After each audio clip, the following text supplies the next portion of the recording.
Scheduled. Hey, Kevin, what time is it, man? It is exactly 8 o'clock I'm sure it on Sunday, is.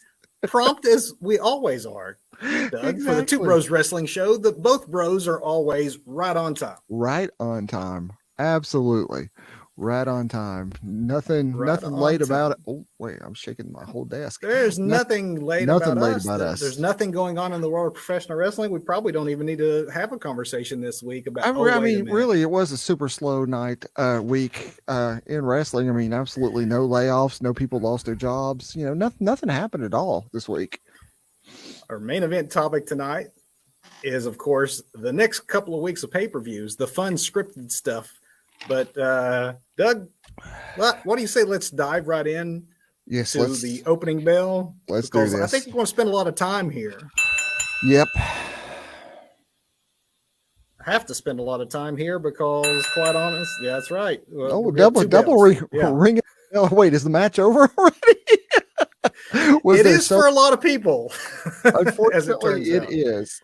Yeah, as we have been alluding to, and as we all know by now, the anticipated layoffs stretched from the 100 or so that lost their jobs behind the scenes that we reported on in our last episode to the expected talent that were let go on Thursday. Friday, we're still occasionally finding out a name here or there, people confirming on their social medias that they are no longer with the company. So before we get into anything else, Doug, let's go through this list of names. We'll get all the way through them. And then at the end, let's do talk a we little bit about, do we have enough do we have time time? for this entire list? It should be noted that most of these came Thursday and then some on Friday, 2 days after the conference call from TKO and Vince McMahon with the rah rah, everything's going to be okay, and then here comes a bunch of layoffs. So, starting down this list, Matt Riddle, Dolph Ziggler, Shelton Benjamin, Elias, Mustafa Ali, Emma, Riddick Moss, Aaliyah, Top Dollar, Rick Boogs, Mace or Mace, depending on your preference, Mansoor or Mansoor, Dana Brooke, Dabakato, Shanky, Iki Manjaro, Yulcian Leon, Quincy Elliott, Bryson Montana, Kevin Ventura Cortez, Daniel MacArthur, Alexis Gray, Brooklyn Barlow, Abdul Abdabi Fitzgerald, and also leaving, but not via layoffs, are James Drake and Zach Gibson. We reported back in April that duo, better known as the Grizzled Young Veterans, had asked for their release, also now known as the Dyad. They were not granted their release at the time. The company, though, now is obviously letting their contract expire. So that is a whole lot of talent gone, Doug. That's a whole lot to process. Um, Gosh, let's talk the surprising names. Obviously, we knew layoffs were coming. Matt Riddle, I guess, despite his recent PR issues, is obviously the biggest star of this bunch. But I was also kind of surprised about, Dolph Ziggler, just because the dude's nearly 20 years in. I mean, it just felt like Teflon that he was always going to be there. And then Mustafa Ali, that would be my three. Mustafa, just because he actually has a pay-per-view match on Saturday booked with Dominic Mysterio, which I'm going to guess Does is not he? happening now. Does he now? He did. He So, absolutely did. at first I was thinking, okay, they're finally getting around to those folks who've requested their releases in the past, and they're like, you know what, we're going to go ahead and honor those.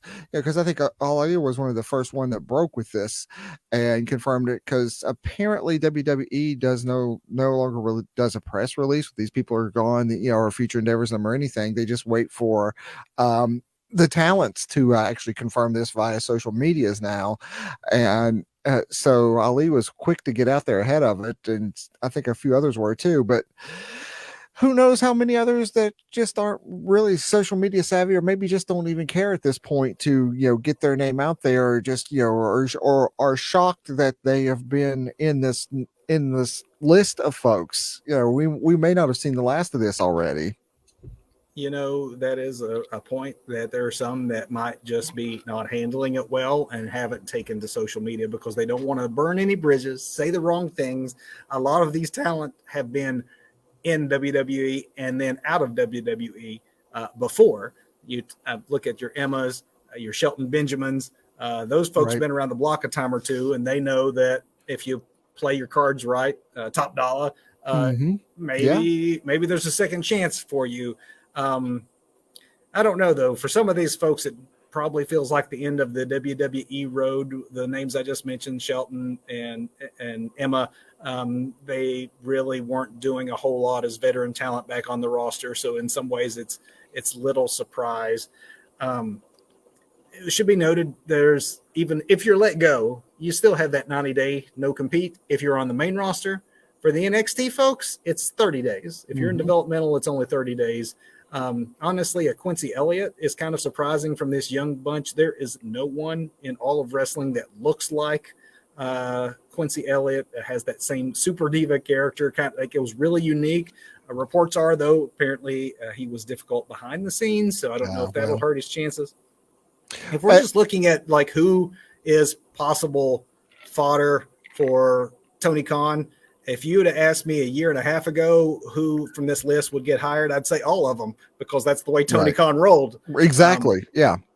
It's a Not different universe for him now. He has his own overbloated roster and has shown that he is willing to let contracts expire and people go. So I mean, there's no way that none of these folks end up in AEW.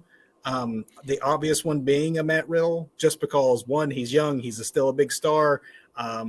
I think that Tony has proven in the past that he'll take a chance on a troubled athlete with PR issues. and an MMA background. Well, even if look at Jeff Hardy or like Tony is the man of second and third chances. I think that Riddle is going to be too tempting for Tony Khan to pass up. Wouldn't you say? See, I hadn't even thought about Riddle. I'm thinking more like your Mustafa Ali is going to AEW. I'm thinking Absolutely. I'm thinking Ziggler has a run with the Nemeth brothers actually, Yeah. having a tag team title, holding on to that.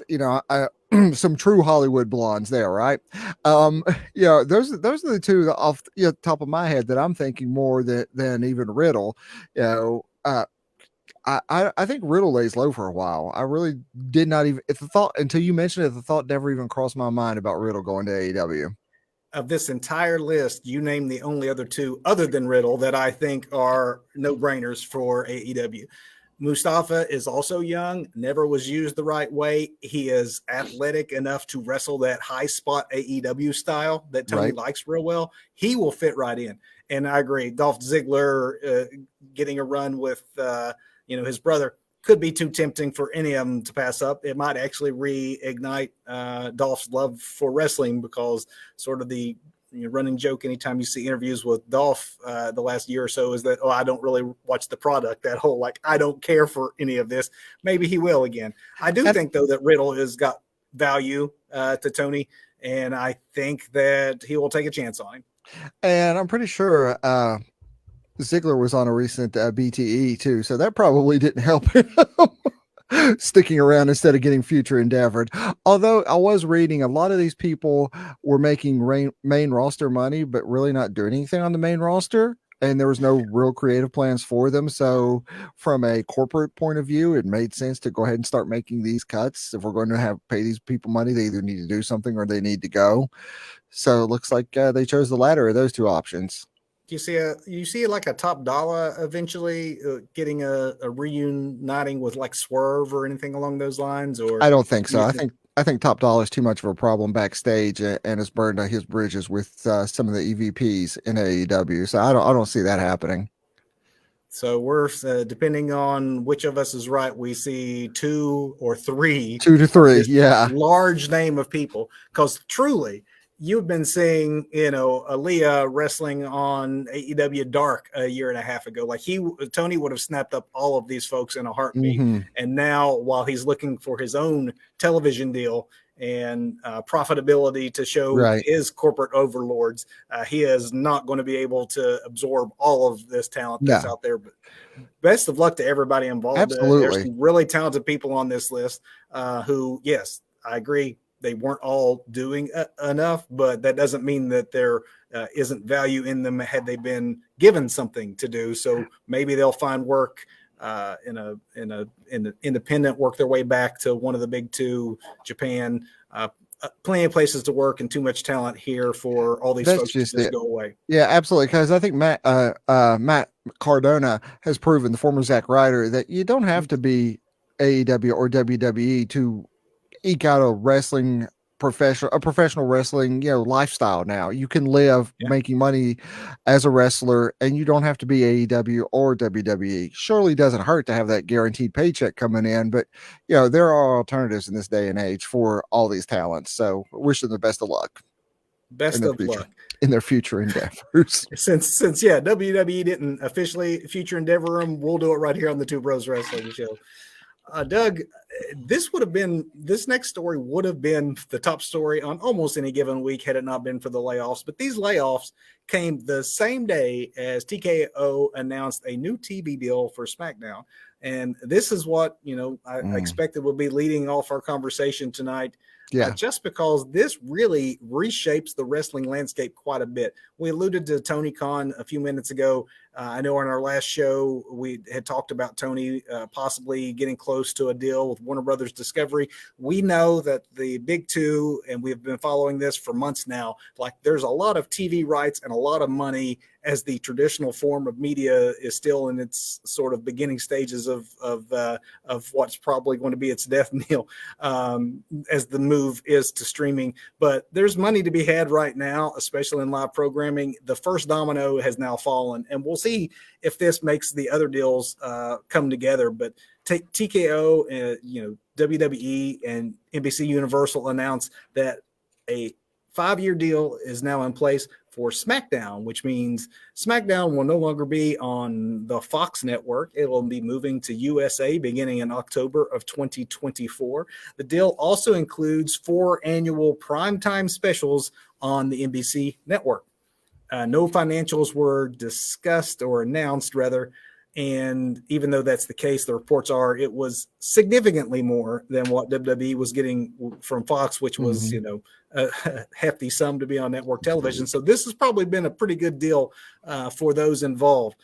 The deal does not, however, include Monday Night Raw or NXT, which are currently airing on the USA Network, and both are actually expected to leave USA, which there's rumors there that strongly leans to new homes for both of these. NXT returning to being streaming only, which is kind of, honestly, my favorite era of NXT was really that Peacock era, the WWE Network era. So I don't know that that's a bad thing to have something exclusive to get people to subscribe to Peacock. But the real interesting one is the possibility, and a very strong one at that the suitors that are in play for Monday Night Raw are Disney and Prime Video. Obviously, a Prime Video would be intriguing, but there are many ways to look at why Disney would have an edge, and they are already in league with UFC, WWE's sister, so that would give them sort of a family discount, I would think, in bringing the other part of TKO Holdings over. Doug, what makes this interesting is where would Disney put a Monday Night Raw? That's my question. Does it go on Disney Plus? Does it go on like an ABC network? Where does it go? Reports are, either FX or ESPN to keep it on mainstream cable television. Does that mean we get our with an ESPN is that ESPN already has a program on Monday nights 20 weeks of the year, and that's Monday Night Football. So, there's a good possibility that after 30 some years that we end up with Tuesday Night Raw instead of a Monday Night Raw, which honestly would WWE maybe not mind so much if they did not have to compete with football for almost half of the year. It probably would be a blessing in disguise, but that is, I know a lot of folks aren't watching live anymore anyways, but it's still kind of be strange to not have wrestling on Mondays in some form. Do you really think it would go to Tuesday nights or would it end up on Wednesday nights? That has been talked about as well. Uh-huh. I know that we're in a much more fragmented media landscape, so there's no way that you will see the types of numbers we saw during the Monday Night Wars. But for what little piece of the pie there still is left, that would, I think, kind of, this isn't NXT going head to head. I think a Monday Right. Night Raw could actually do some harm to Tony Khan. I don't know. Do you think that too? I think I think that too, but it almost might be really good for wrestling fans then, because that product would have to really up its game, and it could be good for everybody. I mean, competition is always good for the consumer, so we'll see. We definitely know right now that we have a deal in place for SmackDown, and that is definitely good for the business side of things. Let's see who makes the next move. Those things could start happening quickly. And just to level set, for those wondering about what this means for the WWE Network and pay-per-views and such, Raw and NXT side, WWE's exclusive streaming deal for their pay-per-views with Peacock in America, at least, it goes all the way through 2026. So we're still a bit away from any decisions made on future streaming homes. So we're just talking network TV at this point in time. Interesting. Doug, I know we opened with layoffs, but despite that, wrestling companies are also still hiring. Did you know that? Really? The door between AEW and WWE just doesn't swing one way anymore. That's the way it used to work, is that people would be future endeavored. Tony Khan would pick them up, or it's people that WWE never was interested in, or they couldn't get WWE's interest, and Tony would take a chance on them. Now that door kind of goes both ways a little bit. We hinted at it in our last show, but Jade Cargill her AEW contract was believed to have been expired here recently. It would seem that after 3 years of this Goldberg style booking that ended up without really the big payoff that we all thought it was leading to, it seemed that Cargill's AEW days are done. Plans are that she might already be at the WWE Performance Center. There's no confirmation of that, but it was expected that she was going to be reporting there within the next week or so. Doug, what do you make of this? Do you think Cargill is going to be a good fit? Do you think that a WWE deal is on the table? And if so, is that going to work out? I think a WWE deal probably is on the table. I think she has a great look, and she definitely has a WWE look to her. Booking wise, I'm not sure what you do with her. Although I have some fantasy booking with her, and in my brain, it's the We're not entire allowed to reason. talk about that. That's we leave that for the Patreon. That's right.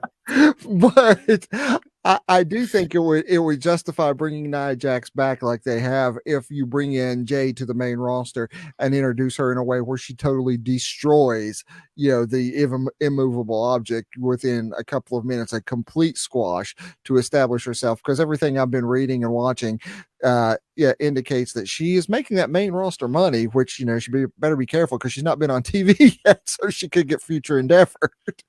But it is main roster money that they've apparently thrown at her in a contract that, and they have creative plans for her for main roster. So I think it's going to definitely be, I think she has the look, she has the feel, I remember early on she was green as that last name, or that first name, but we'll see where it goes. Definitely has. I know we're in the realm of rumor right now, but yes, the reports are that not only is WWE interested, they've been interested for a while and have actively courted her and are planning to make her a top priority straight upon her arrival. So we'll see. Possibly heading the other direction, however, is a longtime WWE mainstay, and that is reports are that Edge and WWE have not been able to come to terms on an extension of his contract, and that the match he wrestled last month on SmackDown could very well be his last WWE match. Reports are the two sides are still way far apart on money, and that Tony Khan would have an interest in reuniting Edge and Christian. I think, of course, he would. I mean, why wouldn't he? Exactly. Christian has been showing a lot of value lately as still having both character and talent in the tank for limited amount of activity. You bring Edge, who has shown the same in WWE on kind of a part-time contract wrestling situation, run on a Hardys versus Edge and Christian run at AEW. I'd watch it. I'd watch it. I'm not sure we need it, but I would certainly watch it. I would watch it. I would, yeah. Again, that's something I really hadn't thought about happening, but that is good stuff. And it's supposedly, on the table that if they cannot come to terms, and it doesn't appear at this point that they are going to be able to, Tony would take a chance. Someone who isn't really getting a whole lot of interest that we alluded to at our last broadcast is CM Punk.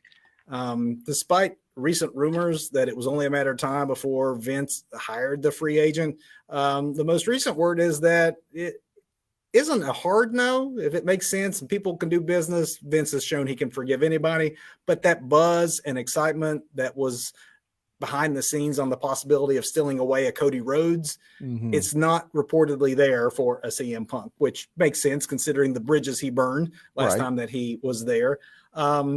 So, I guess when you say that CM Punk left on bad terms last time, I'm pretty sure on a random Tuesday, CM Punk leaves a room and it's on bad terms.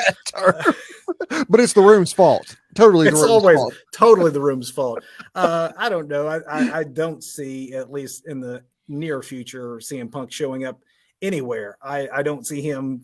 I think he feels he's above an Impact or even a New Japan or someplace like that. So I think he's just content to go home and maybe down the road convince himself that there's a big payday and that the new ownership means that there's changes in WWE and he won't feel like he's going back and groveling to Vince. But I just don't see it high on either side's radars right now.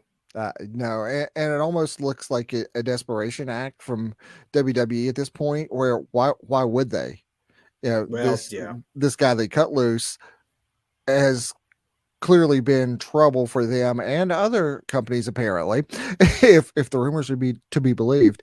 But then you see, how he exits his most recent employer. Why would you do that when you have so much other talent to push and get over? Well, the other talent is actually a key in this equation to me, because I would have even thought it was in the realm of maybe being more possible a week ago.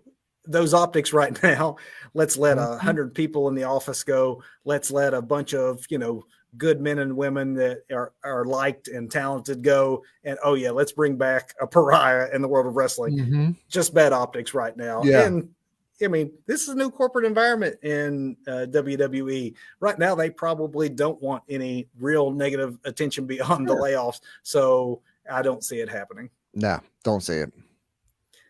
We've warned you in the past, fans, to never believe promoters who brag about attendance numbers. And we now know that also includes Tony Khan. Tony said that 81,035 was the official number of paid tickets for the show. And I guess we should have been paying attention to the fact that he always used the word paid tickets. Got to watch the language there. Hey, words matter. Right? Words do matter. Absolutely. So he probably was not lying, but paid tickets and number of people in the building, two different things. Yes. A Freedom of Information public records request has revealed that the number of fans who actually showed up to go through the turnstiles was closer to 72,000 people, 72,265 to be exact.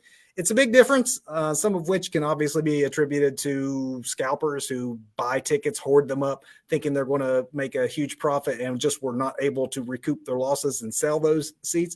And then, of course, there's a handful of individuals who buy and plan and then are unable to go. Normally, that is always a difference between the turnstile numbers and the paid attendance numbers. It's just the reporters I have been reading are saying it's a little larger number than they would normally see. Difference of 9,000 folks, but usually there's an audit that will occur within the next couple of months and the discrepancy is resolved. So we'll just keep an eye on it and see what that final number is. So yes, remain skeptical anytime a company announces attendance. It's still one of the biggest shows of all time, definitely the biggest in AEW history. May not have even beat the WrestleMania 3, which was not 92,000 people either. So who knows what to believe. Let's talk about another company, Doug. This one probably lies too, but New Japan Pro Wrestling's never lied to me yet. So I'm going to end with two New Japan stories.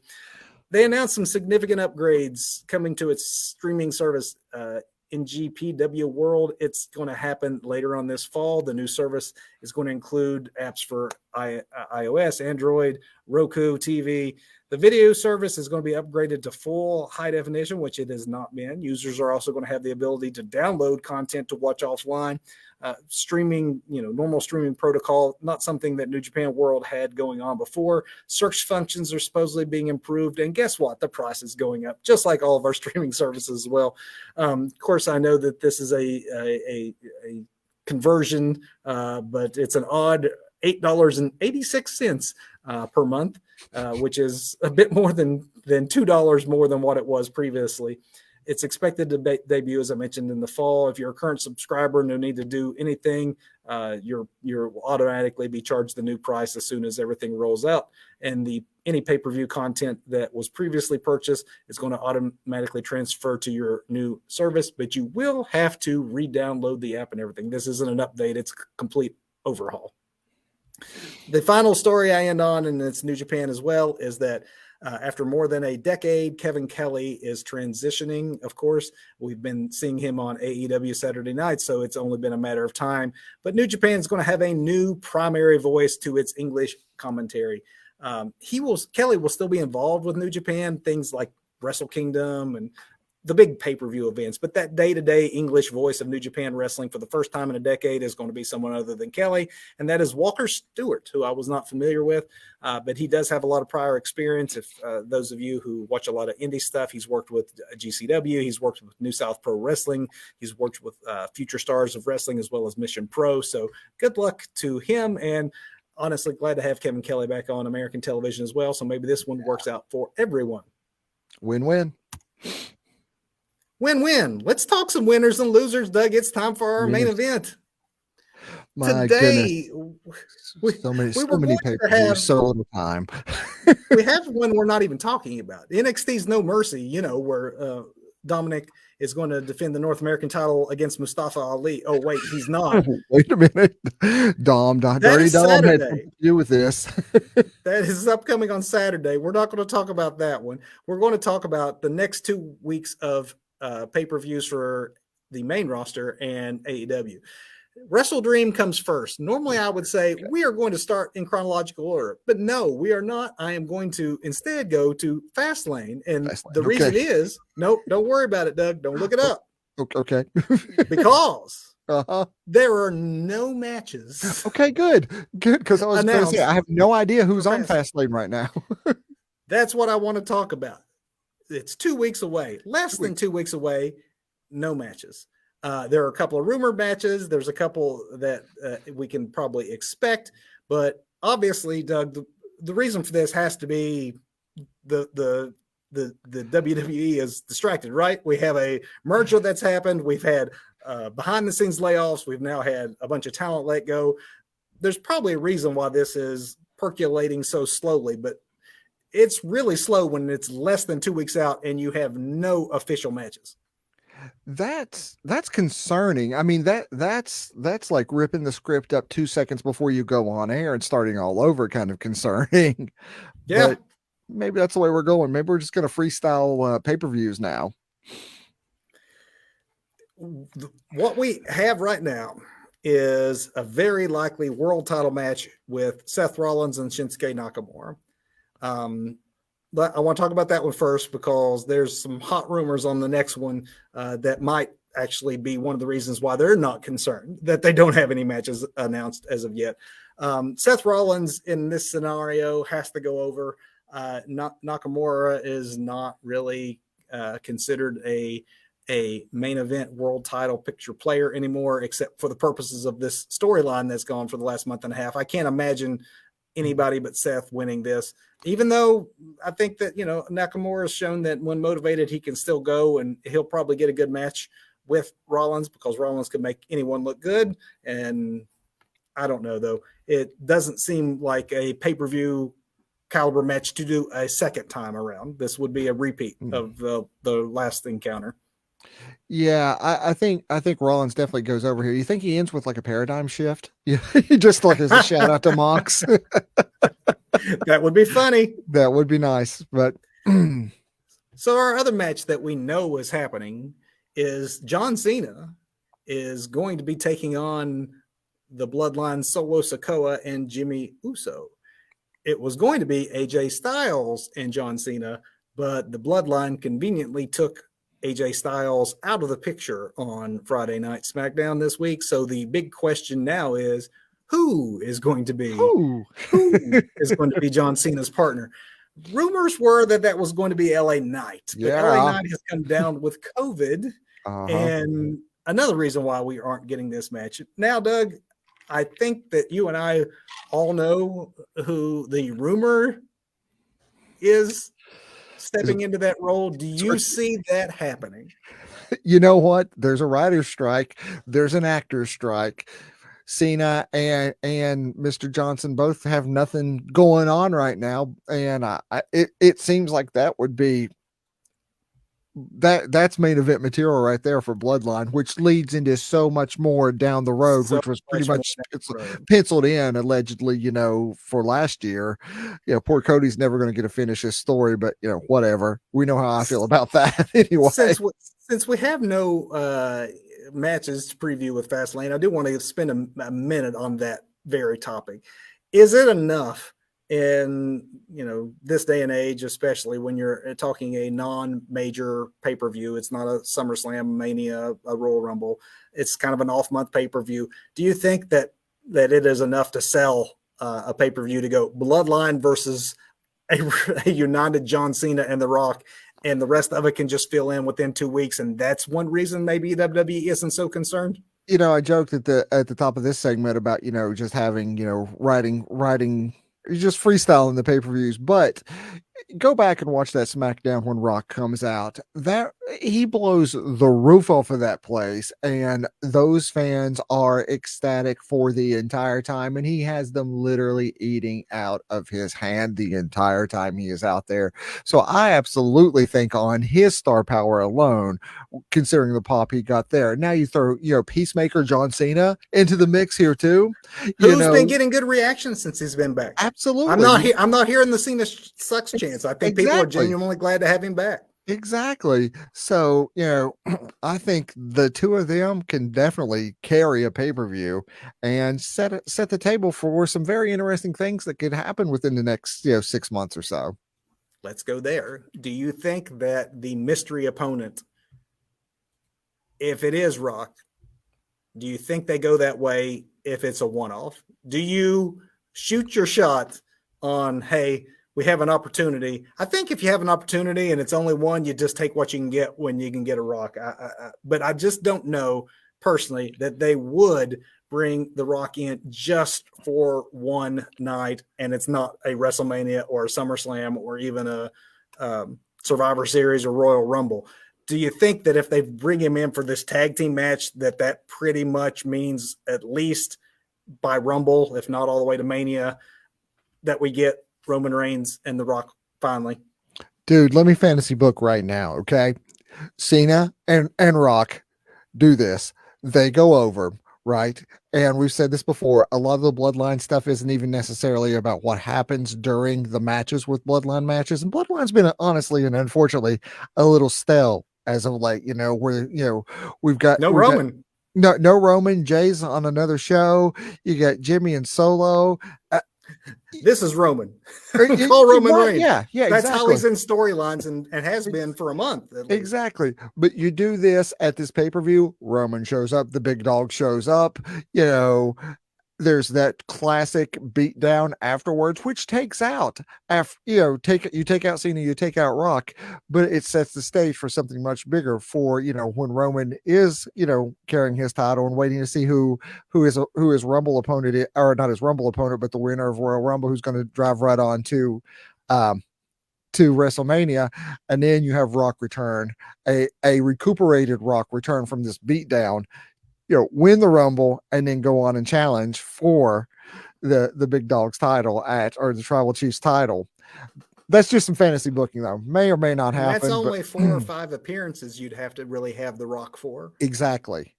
So it's not necessarily you're shooting your shot here and just doing a one-off, but you're planting seeds. You're building a long-term storyline here, which I think has been. WWE scares me with long term storylines because they're not necessarily good at it. But then with Bloodline, they always hit it out of the park. So I have faith in a long term Bloodline storyline. And I have faith that if The Rock comes back, it won't be to wrestle Solo Sokoa. No offense to Solo. Sure. I think that this is if I'm coming back, there's a deal in place we have not yet learned of Right. that finally gets us what we thought the last several years would happen and whose ship we thought had sailed, but maybe not. Regardless of whether you feel about Cody Rhodes the way that Doug does, or you're a big Cody Mark, I think most folks would be okay to know that Cody Rhodes will get a future time and his story, the completion of his story could wait another year if need Sure. be. If we finally get Rock Roman, I'm sure that they would prioritize that over anything else currently planned. Absolutely. Absolutely. And it's one of those almost right place, right time where things are aligning. Because again, you have, a writer strike, an actor strike, Rock, one of Rock's the $7 or $7 or whatever it is, production company of his, recently lost or severed ties with some larger brand deals that they had or production houses. So again, I think Young Rock didn't get renewed, so he's yeah. got some time now. Yeah, so things have opened up on this man's schedule, and then LA Knight, who was penciled in for this Cena angle with the bloodline, gets COVID. I almost said conveniently gets COVID, but it's not like The Rock is injecting him with COVID-19 so that he can have his spot back or anything like that. Although there's a really wacky storyline. If LA Knight gets cleared in time, which could happen, do you think that so many folks now are just predicting it is The Rock? They started chanting Rock on Friday night. Would it actually hurt a LA Knight if fans are expecting Rock and it ends up being him after all? So I think LA Knight can recover from that if it does go that way. I think there are a few talents that could recover from something like that. Knight is one of them because it's not like he's a disappointment. It's not like it's okay. Here's James. What was the Ellsworthy guy? James, the guy with Ellsworth, no chin. Yeah, James Ellsworth. We're to team with Cena against the Bloodline. I mean, I think if it is LA Knight, that's great. But I think everything's lined up. The table's been set there to have the to have the Rock here and set up something much larger for WrestleMania next year. Let us stay tuned. Please note, whenever you're watching this, if you're not watching us live, this is being recorded on September 24th. By the time you see this, we may know way more about the Fastlane card. Right now, less than 2 weeks out, we do not. What we do know, Doug, is what's happening next Sunday night. We're not going to be airing opposite Wrestledream, by the way, but AEW's Wrestledream. Doug, Wrestledream, let's talk that name first. I'm sorry. This reminds me of like those old 1980s AWA when they did Wrestle Rock or something. They tried to do their own WrestleManias and no one could come up with really cool sounding names. Wrestledream sounds like that to me. Wrestledream totally sounds like that, or a New Japan, some sort of New Japan where I'm sure in Japanese it sounds really cool. Really cool. But then it's something totally gets lost in translation. So this is a tribute show to Antonio Inoki. Maybe Wrestledream is intentionally sounds better in Japanese than it does in English. Maybe it does. I wonder if we'll have to do a Google Translate later. But but yeah, I do think it's interesting though. They're doing their Antonio Inoki tribute show, and it's not a Forbidden Door New Japan AEW show, but whatever. We do have many Japanese talents on this show, Doug. Let's start with some match by matches. What I think will likely start the night and will, kick things off in traditional AEW, no one's selling, bodies are flying style. But we have a 4-way tag match with the winner getting a shot at the AEW Tag Team Championships anytime they want it. You got the Young Bucks versus the Lucha Brothers versus Orange Hook versus the Guns. A spot fest where no one will be selling. The fans will go nuts. It will be brutal. Bodies will be flying. Absolutely. I don't even know where to go with that, though. I mean, I love Orange Hook. That's the best. Do you think that maybe a non-traditional team might actually, I mean, on paper, we got two of the best teams in the world, former tag team champions in the Guns, and then this new team of Orange Hook. Do you think that that actually might be a red herring, putting them in this, thinking they don't have a chance? I really like Orange Hook. I mean, Orange Cassidy and Hook are both so over. Orange Hook could be great. Yeah, I'm going with Orange Hook just because of the name alone. I actually am too, honestly, because I think the Bucks and the Lucha Bros are going to negate one another. Yep. We just saw FTR survive the Young Bucks. I don't think they'd go that well again this soon. I'm thinking if not Orange Hook, it's the Lucha Bros, but I'm going Orange Hook. Orange Hook, yeah. On name alone again. Doug, we have a 2 out of 3 falls contest for the TNT Championship. New champion, I guess, depending on how you look at it, Christian Cage. He's been the champion, but now he's really the champion thanks to him, like, fooling poor Luchasaurus. Poor Luchasaurus. Poor Luchasaurus. Darby Allin, Doug, has been trying to get this title from Luchasaurus while Christian's been pretending to be the champion and now really is the champion. Is this Darby's time to take that title back, or does this storyline continue with Christian finding a creative way to maintain his grip on the title? Because really, shouldn't it end up being Luchasaurus and Christian having a falling out for this to really conclude? It should. So, of course, they could just play hot potato with this belt, which, they really don't do in AEW because, I mean, with Christian just winning, I don't see him dropping it so quickly unless there's something else coming down the pike for Christian. They have to, call an audible. What could that be? Exactly. Need to call an audible, step back and punt, or do other sports ball metaphors. Insert one that will work here. I'm not really sure what I'm talking about right now, but do that and get ready for something else that's coming down the pike with maybe Mr. Adam Copeland. I like it. I'm thinking that might be the way they go with it. I don't know how soon that could happen. So I'm going to go Christian for this one. I'm going to go Christian for right now. Going Christian for right now. I'm going Christian for right now. Hey, you're the one doing your fantasy booking with Jay Cargill. So one of us needs to be Christian on this show. This is true. AEW's TBS championship is at stake. Chris Statlander finally, officially, I guess we moved past Jade Cargill, who always had a legitimate claim for the title and the way she lost it. They actually had a heck of a contest with Jade coming back, seemingly doing the honors and putting someone over on the way out. So Chris Statlander is the woman for now.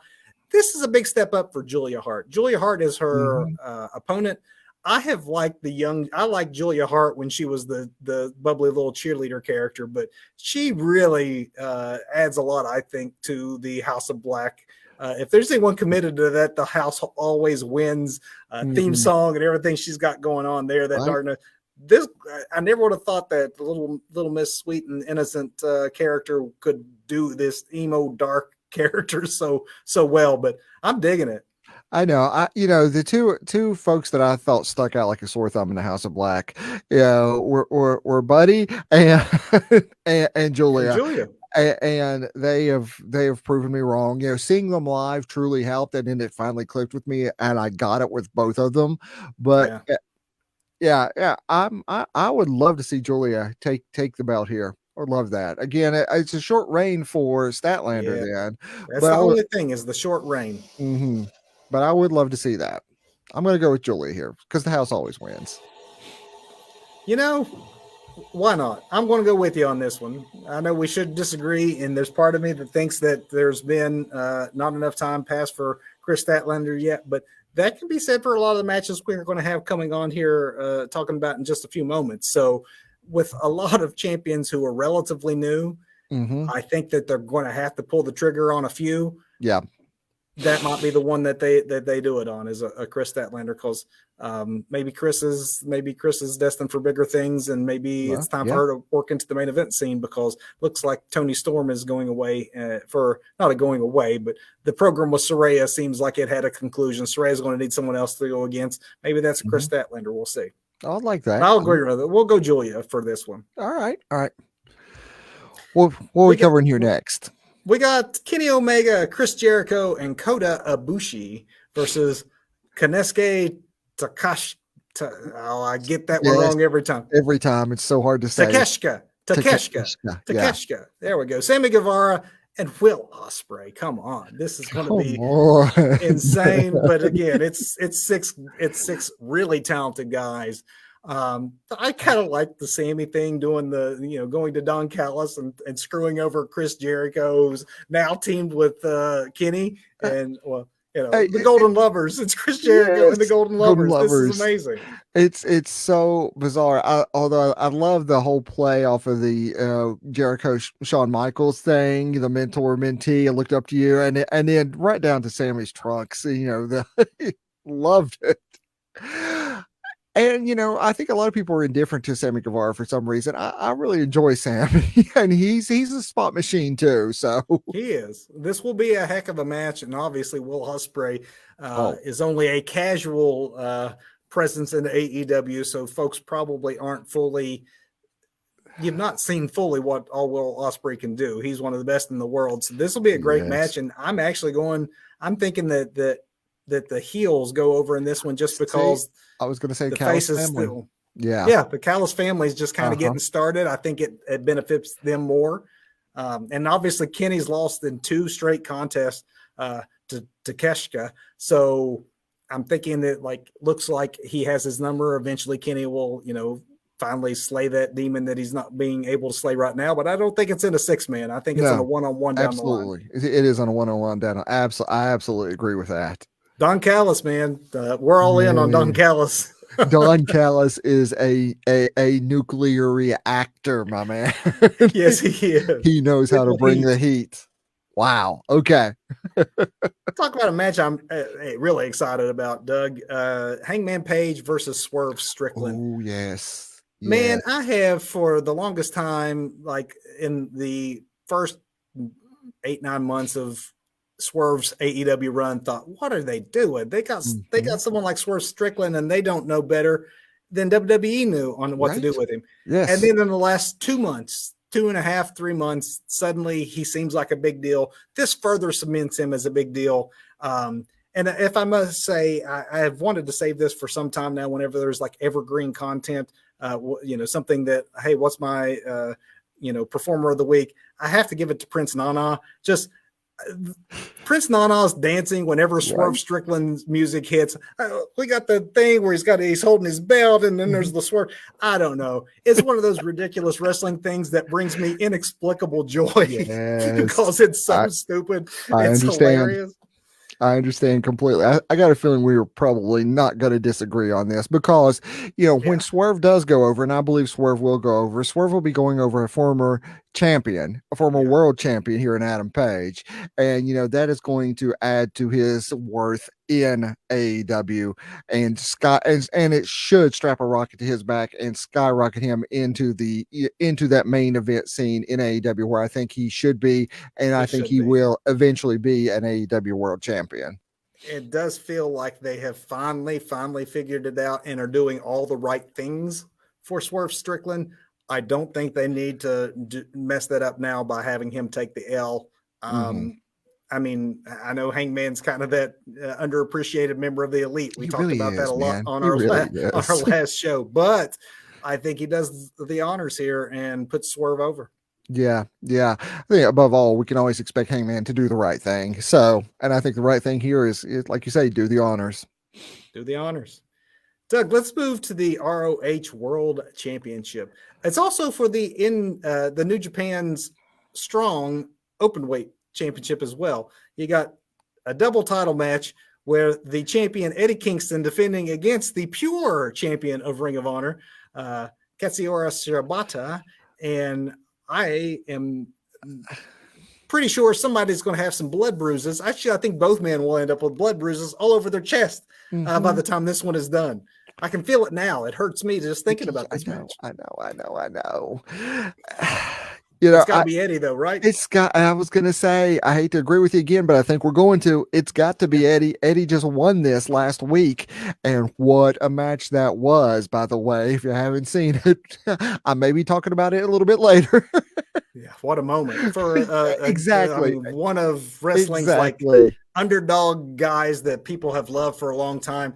You can't. I love Shibata too. They're like Shibata's amazing, but Eddie's not going to just one and done on a title defense. No, it's not like woohoo! We're in New York. I finally won something. Now I'm dropping it a week later. Yeah, not gonna happen with Eddie. No. I think Eddie's So we're in agreement on this. This might be a long run. In fact, I think. Oh, I would love that. Yeah. World Championship. Yeah. Let's talk tag team championships, Doug, because I think that your main event is not going to be a title match. So AEW tag team champions FTR defending those belts against Aussie Open. I'm just looking at my notes here about this. You know, I think FTR is still super hot. You know, FTR, Aussie, of course, Aussie Open. This one's hard for me, man. This one is really, really hard. I think Aussie Open is finally getting to the point that the American fans are getting familiar enough with them that they are getting quite the crowd reaction. I think when they first were just being thrown out there as, hey, these guys are big deals in Japan, it took a while for fans to catch on. They have caught on, and so I can see this one going either way. But I think that I'm going to lean to FDR retaining. So, am I getting my wires crossed here? But wasn't it Aussie Open that dropped the belts to the Better Than You, baby? Was the Ring of Honor titles. Ring of Honor titles, right? So they quickly dropped those Ring ROH titles. If it is Aussie Open, is that a good job, guys? You did the honors there. Now FTR is going to do the honors for you. I'm going to go over to them. We're moving you over to this. So I'm going to go with Aussie Open here. Hey, I like it. A disagreement finally. Yeah. For nothing else, but a disagreement, because I think that was fairly quick for a thrown together team. That's they're not a thrown together team, but you know what I'm saying. Yeah, it just works better to give these kids something now. Not that they're kids, but I'm going with Aussie Open for this one. And then that puts them into AEW land for a while. And then that puts us into what I think is going to be the main event. It is not a title at stake. And yes, they may add another match. We do have two broadcasts in order to do so, but I doubt it's going to be anything large. So I think this next one, the way it's been positioned, is a dream match that the American audience has not seen, and I think it will deliver. I think that it will end. That's Bryan Danielson versus Zack Sabre Jr. This is the match so many of us marks have wanted to see for so very long. Was this the match that was supposed to happen at the first Forbidden Door? I think it was. Then Danielson got hurt, so we got denied that. Yes. So this is a dream match, a long time in the waiting, which is why I think it doesn't need a title to main event. It doesn't need a title. And if you pull it up, Wrestledream, this is the one thing I can find on Wrestledream right now. I'm not sure if the camera will focus on this, but and that's what they're selling it on, man. But that's dream match. It is Wrestledream. This is your dream match right here. Zack Sabre, Bryan Danielson. Bryan Danielson, who has indicated he is at the end. Right. And wants to have these big matches and experiences. This is in Seattle. This is in Bryan's backyard. So does Bryan go over in his backyard, or does Bryan do the old school wrestling thing of, I'm putting the other guy over in my hometown because it doesn't really matter who wins and loses. I'm going to go and steal the show with this guy because he's one of the best in the world. He does that. He does the honors. Zack Sabre Jr. goes over, and it's a beautiful thing. And I've said it way too many times when we talk about wrestlers of the caliber of these two, but we're the ones who win in this instance. Yeah. Barring an injury during the match or something unforeseen like that, there's no way that I can see this match not living up to everyone's expectations. Yep. Agreed. And I'm with you. I actually think that Sabre Jr. goes over because I mean, we've got the Blackpool Combat Club falling on some hard times. Mm-hmm. Cesaro just lost his title. Moxley Yep. just lost his. I don't necessarily think that Bryan Danielson needs to win this. And then you got some storyline going there. Is the Blackpool Combat Club in trouble? Are they even a thing anymore? Right. What happened to these guys? Kind of And considering storyline. what happened to Mox on Wednesday night, he's probably potentially could be out for quite a while anyway. It's going to take him a while, it sounds like, to get cleared. So, That's right. even more woes for Blackpool. So that's Wrestledream. Strong card, top to finish. And then you'll have Fastlane the following week with no card. So we'll see how that plays out for them. No Or card, if The Rock shows up. We'll see. or no card or a mega card. One of the two. Oh my goodness. With that, Doug, let's go ahead and hit our big finish. What do you say? Let's do it. Botch of the week. Botch of the So week. you hinted it a little bit a second ago what my botch of the week is. Normally, I use this botch spot to call out something I just didn't like or something that was just so ridiculous.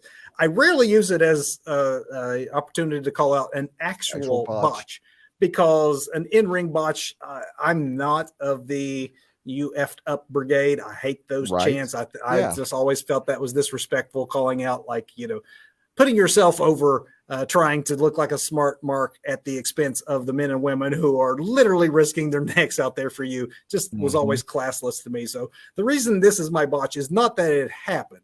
It's what they did with how it happened. So John Moxley, as you mentioned, lost his title on Wednesday night to Rey Fenix. It was not planned to go that way. And apparently Moxley got concussed during the course of the contest. It happens. I get it.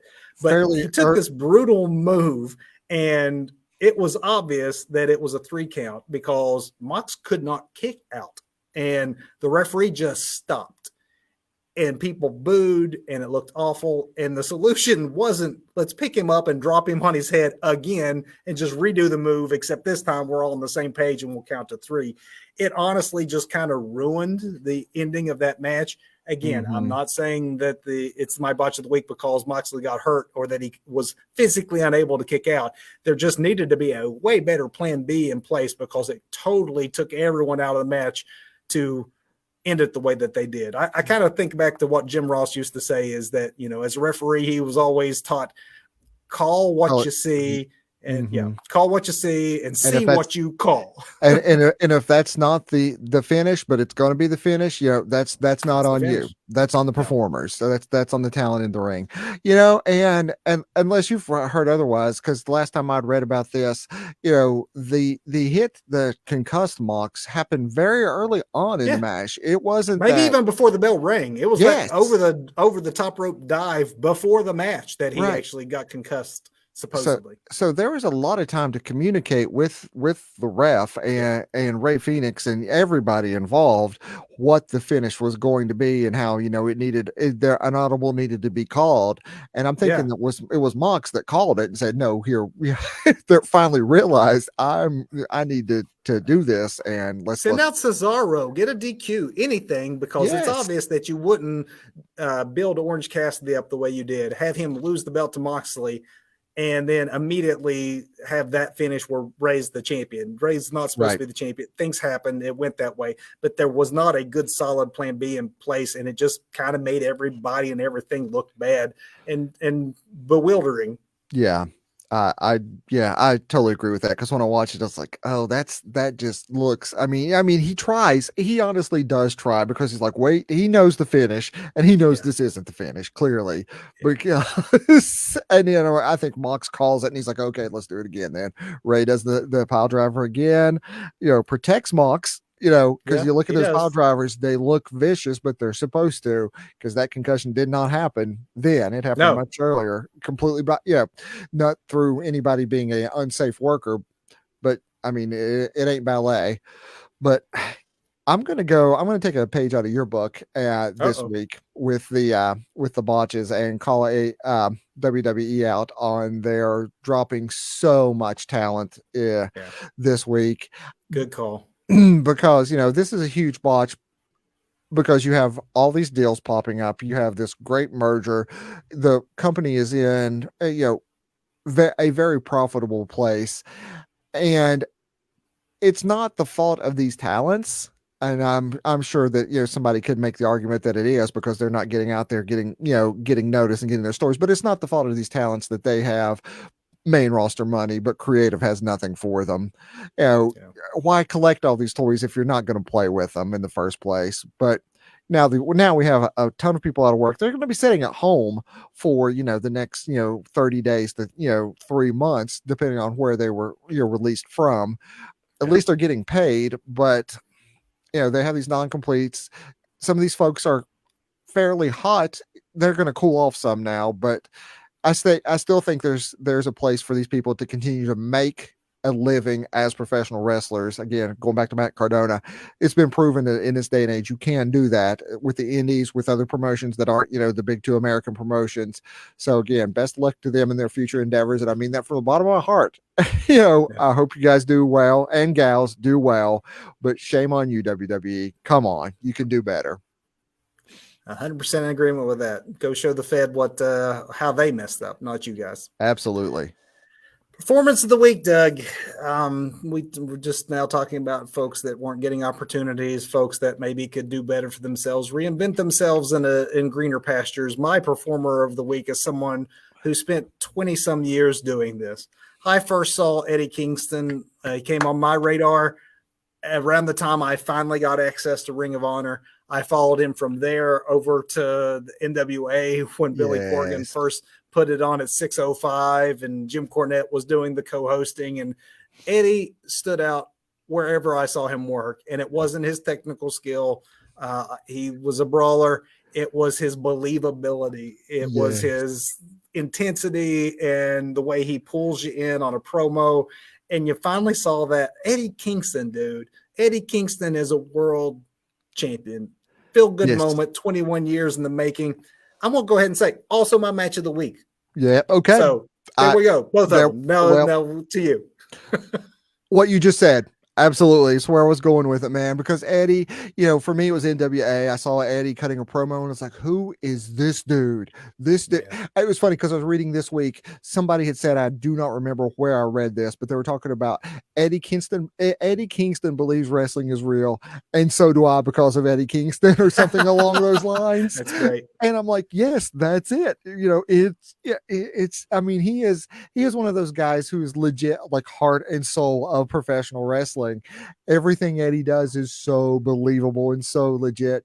Kudos to Cesaro. Oh my God, I just called him Cesaro, but kudos to Claudio. I think I might have called him Cesaro earlier too. To putting Eddie over like that, and then the Ring of Honor shake at the end, which is like, okay, we're gonna all this past nonsense between us. This is it. We're done. It's over. You're the better man tonight, so it's all yours. Enjoy it. It was just such a great moment all around. Eddie's such a great talent, a great performer. This wasn't the most technical match. It wasn't like a high flying spots, but it had so much heart. And sometimes that's all you need for the story is so much heart. It's not going to be ever a 7-star Meltzer match, but it was Eddie's match. It was Eddie's match where he finally ran a world championship. There was a lot of good matches on that show that night. Yes. And I still think that they stood out and maybe stole the show with, like you said, it doesn't have to be a technical masterpiece to still be a masterpiece. Even after the bell rang, the holding the belt and mouthing thank you to all because people have been Eddie Kingston marks way before any promotion seemed like they were willing to get behind Eddie Kingston in the way that Tony Khan did on Wednesday night. And that was kind of like that wrestling perfection. Like you could not do it any better than what those segments at the beginning of that show were. Absolutely. Absolutely. We agreed way too much tonight. Well, I agree. We did. This is what happens when you get a couple of old marks together on a Sunday night. And it is what is going to happen probably 2 weeks from now when we review the mysterious card of Fastlane. As mentioned earlier, we are not on next week. We are not going to go on opposite Wrestledream. Doug and I, or those old marks, are going to be sitting around marking out over Daniel Bryan and Zack Sabre Jr. So Bryan Danielson, whatever you want to call him. Whatever you want to call him. The American Dragon. The American Dragon will be there next week. We're going to be watching it next week. We will be back in 2 weeks. You see our upcoming schedule for October. 2 weeks, we will be back talking Fastlane. Will The Rock have shown up? Is that what we're going to be talking about 2 Sundays from now?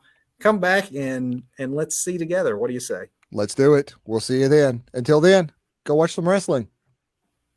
Good night, everybody. Good night.